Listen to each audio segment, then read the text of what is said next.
Hello everyone, আমি ঋতুপর্ণা। আমার এই ছোট্ট পরিবারের সবাইকে জানাই স্বাগত। আজকের ব্লগটা এখন থেকে শুরু করে দিলাম। আজকে হচ্ছে শনিবার। যে যেখান থেকে আমার এই ব্লগ দেখছো সবাই ভালো থাকো, সুস্থ থাকো, বিন্দাস থাকো। আজকে শনিবার, তাও অনেকটা তাড়াতাড়ি উঠে পড়েছি। অনেকটা তাড়াতাড়ি মানে 6টায় উঠি, সেখানে আজকে 7টায় উঠেছি। কারণ বলেছিলাম না যে আজকে সকালবেলা উঠে একটু পরিষ্কার করে নেবো এই হলটা, তাহলে বর্ষা তো একটু তাড়াতাড়ি আসে না। তো এই জন্য আমি যদি তাড়াতাড়ি উঠি তাহলে আমি তাড়াতাড়ি করে নিতে পারবো বর্ষা আসার আগে। তো বর্ষা আসার আগে না মোটামুটি একটু পরিষ্কার করে নিয়েছি। তো এই যে হাতে এটা আছে, অল্প বেশি ধুলো কিছু পড়েনি, খালি এগুলো একটু মুছে নিয়েছি, আর কিছু না। সোহম একটু হেল্প করে দিয়েছে, আমি বেশি করিনি, সৌমি করেছে। আমি ওকে একটু জাস্ট দেখিয়ে দিয়েছি এই আর কি। তো এই যে দেখেছো নিচে সব ধুলো টুলো পড়ে আছে, জানি না বুঝতে পারছো কি না। তো যাই হোক, চলো আজকের ব্লগটা এখন থেকে শুরু করে দিলাম। দেখি কি কি আজকে দেখাতে পারি তোমাদেরকে। যেটুকু পারবো অবশ্যই আজকে তোমাদের সাথে শেয়ার করে দেবো। আর একটু আমার কাজ বাকি ছিল, তাই ভিডিওটা স্টার্টিং করে চলে আসলাম এবার বারান্দায় যাওয়ার জানলাগুলো দরজাটা একটু পরিষ্কার করে নিলাম, কারণ বর্ষা তখনও আসেনি। ভাবলাম হাতে যখন সময় আছে চলো চটপট আরেকটু এদিকটা পরিষ্কার করে নিই। তো এই দরজা জানলাগুলো একটু ভালো করে ঝেড়ে টেড়ে নিলাম, আর তারপরে কিচেনে গিয়ে ফ্রিজটাও একটু মুছে নিলাম। ফ্রিজেও একটু ধুলো টুলো পড়েছিল। এখানে ধুলোই যা পড়ে, ঝুলটা কম পড়ে কিন্তু ধুলো প্রচুর থাকে। তো এই জন্য ফ্রিজটাও একটু মুছে নিয়ে তারপরে চলে গেলাম ঘরে। তো আজকে আমার হেল্পার চলে এসছে, দেখেছো? আজকে হেল্পার একদম বিছানা গোছাতেও চলে এসছে। তো দেখো আমাকে কত কিছু হেল্প করে দিচ্ছে। সত্যি ও থাকলে আমার কাজ যেন মনে হয় মানে নিমেষে শেষ হয়ে যায়, এমন মনে হয়। তো যাই হোক, তো ওকে দেখো চাদরগুলো ভাঁজ করে করে দিচ্ছি। ও চাদরগুলোকে ওখানে রাখবে, তারপর কোলবালিশটাও কি সুন্দর গুছিয়ে রেখে দিল দেখলে।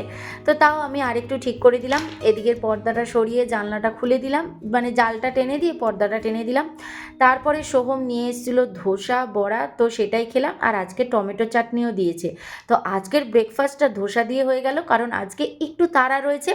আজকে একটা জায়গায় যাওয়ার আছে। অবশ্য তোমরা থাম্বনেল দেখে জেনেই গেছো, টাইটেল থাম্বনেল দেখে, যে আমরা কোথায় গেছি বা কোথায় যাব, মানে গেছিলাম আর কি। আর দেখো তারপরে একটু মাছও কিনে এনেছিলাম। কি মাছ কিনে এনেছি সেটা দেখাচ্ছি। আর এদিকে দেখো চালের কৌটো ফাঁকা হয়ে গেছিলো, তবে আমি না পুরো চালের কৌটো ফাঁকা করি না, 2-3টে চাল হলেও না আমি রেখে দিই ভিতরে। তো চালটা ঢেলে নিলাম। এদিকে দেখো সোহম সুন্দর করে মাছ ধুয়ে দিয়েছে, ধুয়ে নুন হলুদ একদম মাখিয়ে দিয়েছে। এগুলো হচ্ছে সমুদ্রের কাঁকড়া। এত ভালো টেস্ট হয় না, যেদিন এটা বানাবো সেদিন তোমাদের রেসিপিটা শেয়ার করে দেবো। আর দুটো পমপ্লেট আছে, এই দুটো পমপ্লেট কিনেছি তাওয়া ফ্রাই করার জন্য। তো এই রেসিপিটাও একদিন দেখাবো। আর কিনেছি পাবদা মাছ, অনেক দিন বাদে পাবদা মাছ পেয়েছি, কারণ এখানে তো আর এইসব মাছ সবসময় পাওয়া যায় না, যখন যখন আসে। তো পাবদা মাছ যেই দেখেছি সাথে সাথে কিনে নিয়েছি। তো আজকে পাবদা, পমপ্লেট আর কাঁকড়া এই আজকে কিনে এনেছি। তো সমস্ত কিছু নুন হলুদ মাখিয়ে দিয়েছে সোম, এবার ফ্রিজে রেখে দেবো। তো চটপট রান্না বসিয়ে দিয়েছি। এখানে করে নিচ্ছি একটু বাঁধাকপির বড়া। আর আমাদেরটার মধ্যে দেখো লঙ্কা মেখে নিয়েছি, আমাদেরটা পরে করব।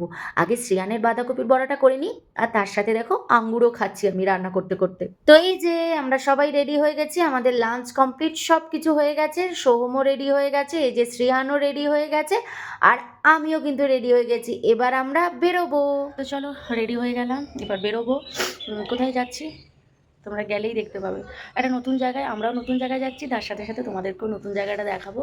চলো এখন বেরিয়ে পড়ি। কিভাবে যাচ্ছি না যাচ্ছি পুরোটাই তোমাদের সাথে শেয়ার করব। আর কোথায় যাচ্ছি সেটা তো গিয়েই দেখাবো, এখন বলছি না কোথায় যাচ্ছি।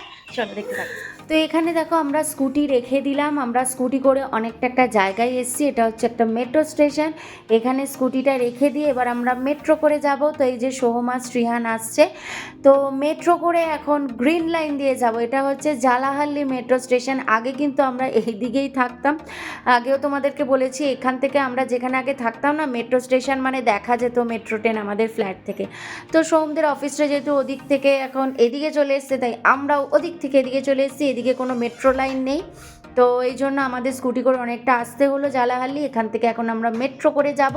তবে এই যে আমরা মেট্রোয় উঠে পড়েছি, তো এখন আমরা যাচ্ছি গ্রিন লাইন দিয়ে।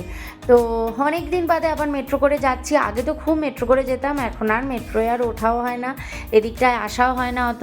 তো শ্রিয়ানকে মেট্রো চড়ানোর জন্য বিশেষ করে আমরা মেট্রো করে যাচ্ছি, নালে স্কুটি করেই চলে যেতাম। মেট্রো করে যাচ্ছি, মেট্রোটা এখন একটু ফাঁকা আছে, এরপরে পুরো আস্তে আস্তে ভর্তি হয়ে গেছিলো। তো মেট্রো করে যেতে যেতে কিন্তু ভালোই লাগে, তাই না? তো তোমরাও একটু দেখতে থাকো মেট্রো করে, মানে মেট্রোর বাইরের দৃশ্যটা।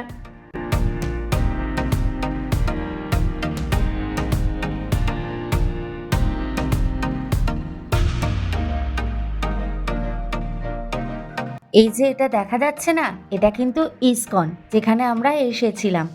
তো এই দেখো এবার সামনে থেকে একদম ইসকনের সামনে থেকে মেট্রোটা যায়। তো দেখো ইসকন মন্দিরটা কিন্তু পুরোটাই সামনে থেকে দেখা যায়, এত ভালো লাগে না বাইরে থেকে দেখতে। তো আমরা মেট্রো থেকে নেমে পড়েছি, ম্যাজেস্ট্রিকে নেমেছি, আর নেমেছি এবার আমাদের যেতে হবে পিঙ্ক লাইনে। এতক্ষণ আমরা গ্রিন লাইনের মেট্রো করে এসেছি, এইবারে আমরা যাব পিঙ্ক লাইনের মেট্রো করে। তো এবার মেট্রো চলেই আসবে। এই দেখো, দেখেছো পিঙ্ক কালারের মেট্রো ঢুকে গেছে। তো এটা হচ্ছে পিঙ্ক লাইন। দেখতে দেখতে চলে এলাম আমরা আমাদের গন্তব্যস্থলে, মানে ব্যাঙ্গালোরের বিধানসৌধা, যেটাকে আমরা বলি বিধানসভা। একদম মেট্রো স্টেশনের সামনে। এই যে এটা হচ্ছে মেট্রো স্টেশন, আর তার সামনেই বিধানসৌধা। কি মারাত্মক লাইন! লাইনটা না পুরো সাপের প্যাচের মতো। লাইনটা এতটাই ভিড়, আর সেই সাপের প্যাচের লাইনে আমরাও দাঁড়িয়ে পড়েছি। প্রায় 1 ঘন্টার ওপরে আমরা লাইনে দাঁড়িয়েছিলাম ভেতরে ঢোকার জন্য। ভেতরে হচ্ছে বুক ফেয়ার। এই প্রথমবার বিধানসৌধা খুলেছে সাধারণ মানুষের জন্য। আর এই লাইনে 1 ঘন্টা দাঁড়ানোর পরে না মনটা হতাশ হয়ে গেছিল। কেন জানো? ভাগ্য খারাপ হলে যা হয়, ঢুকতে পারলাম না, বন্ধ করে দিল। প্রায় 1 ঘন্টার ওপরে দাঁড়ালাম, তারপরে পর্যন্ত ঢুকতে পারলাম না। এখন দেখি কোথায় যাওয়া যায়। অ্যাকচুয়ালি আমাদের আরও আগে বেরোনো উচিত ছিল, আমরা বুঝিনি। লেখা ছিল 8টা অবধি ওপেন, কিন্তু 8টা অবধি ওপেন বলতে যে গেট এখন বন্ধ করে দেবে সেটা কি করে বুঝবো। তো দেখো কি সুন্দর লাগছে, এটাই বাইরে থেকেই দেখে যাই, ভিতরে যখন আর যেতে পারলাম না। চলো তোমরাও দেখে নাও আমার সাথে। তো ঢুকতে তো পারলাম না। সোহম বলছে চলো চলো চলো অন্য জায়গায় ঘুরতে চলে যাই। আরে এত ধৈর্য হারায়! আমি বললাম ঠিক আছে, ভেতরে যখন ঢুকতে পারিনি তো বাইরে থেকে একটু সামনেটাতে একটু ভিডিও করে নিই। আমার তো একটা ছোট্ট ইউটিউবের পরিবার আছে না, তাদেরকেও তো একটু দেখাতে হবে। আমিও দেখি, আমি তাদেরকেও দেখাবো। তো সেই জন্যই একটু ভিডিও করছিলাম এখানে এসে। তো এবারে যেই মেট্রো স্টেশনের দিকে গেছি মেট্রোয় ওঠার জন্য, আর ঠিক মেট্রো স্টেশনের সামনেই ছিল কিন্তু গেটটা। ও মা, দেখি গেট খোলা, অনেকেই ঢুকছে তখন, পুলিশ সবাইকে ঢোকাচ্ছে তখন। তো আমি সোমকে বললাম জানো তো, ওই ভিড়টা কাটানোর জন্যই আসলে গেট ক্লোজ করে দিয়েছিল, যাতে সবাই ফিরে যায়, ওই জায়গাটা ফাঁকা হয়ে যায়। ভাগ্যিস ওদিকে ভিডিও করতে গেছিলাম, ফেরার পথে দেখি গেট খোলা, ব্যাস ভিতরে ঢুকে পড়েছি।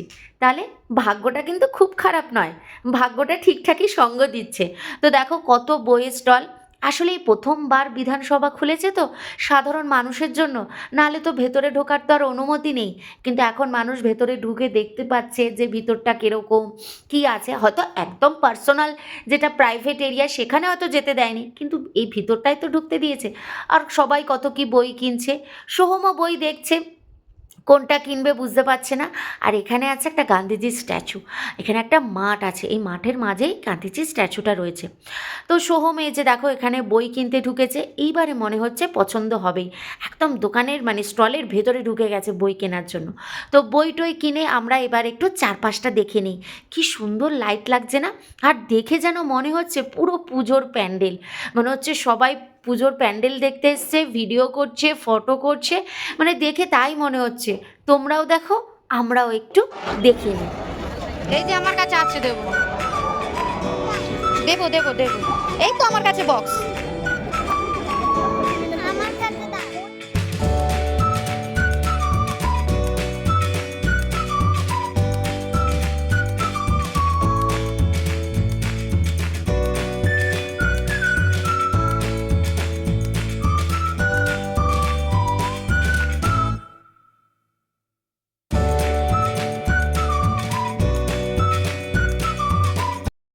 ব্যাস আমাদের ঘোরা কমপ্লিট। উফ, কত কি না নাটক আজকে চললো। যাই হোক, ভালোই ভালোই দেখা তো হলো শেষ পর্যন্ত, এত দূর এসেছি যার জন্য। তো যাই হোক, ঘুরে টুরে বাড়ি ফিরছি, এবার মেট্রোর জন্য ওয়েট করছি মেট্রো স্টেশনে। তো আমাদের মেট্রো প্রায় এসেই গেছে। তো মেট্রো থেকে নেমে আবার স্কুটি করে তারপরে বাড়ি ফিরবো। তো বাড়ি চলে এসেছি। বাড়ি আস্তে আস্তে দেখো 9:30 বেজে গেছে, এখন 9:35 হয়ে গেছে, বাড়ি চলে এসেছি। এবারে হচ্ছে খাওয়া দাওয়া করবো। এই যে শ্রিয়ানকে এখন ড্রেস ছাড়াবো, আমিও ড্রেস ছাড়াবো, ফ্রেশ হবো, ওর হাত মুখ ধোয়াবো, ধুয়ে ওকে খাওয়াতে বসাবো, তারপরে আমরা খাবো। তো চলো ভিডিওটা এখানে এন্ড করে দিলাম। আজকের ভিডিওটা কীরকম লাগলো অবশ্যই জানিও। ভাগ্যটা এতটাই ভালো ছিল যে কী কারণে যে আবার ঘুরে এসেছি, তখন দেখি সবাইকে পরপর পরপর ঠুকিয়ে দিচ্ছে যারাই আসছে।